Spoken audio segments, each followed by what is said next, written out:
Hi guys, আজকে আমি বানাবো বক ফুলের বড়া। চলেন দেখবেন। চালের গুঁড়া দিয়ে দিলাম,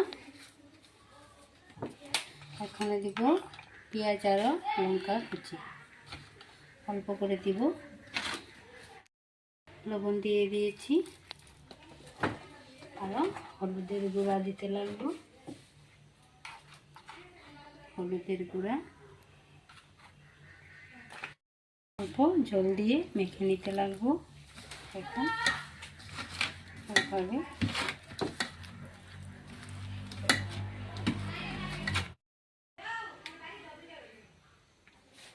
দিয়ে দিলাম।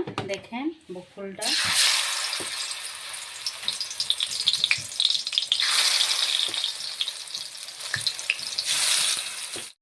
দেওয়া হয়ে গেছে। এখন আমি এটা উল্টায় দিতে লাগবো।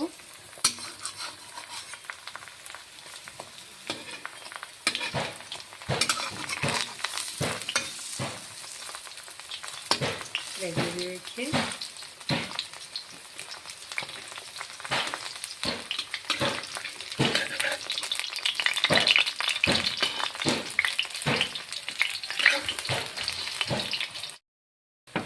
বড়াটা দেখি হয়েছে কি না।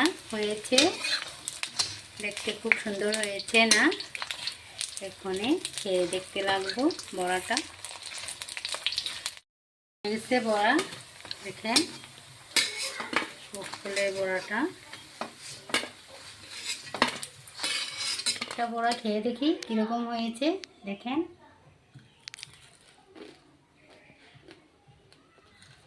ভীষণ ভালো হয়েছে। যদি আপনারা দেখে ভালো লেগেছে, লাইক করেন, শেয়ার করেন, কমেন্ট করেন। আজকের জন্য বাই বাই।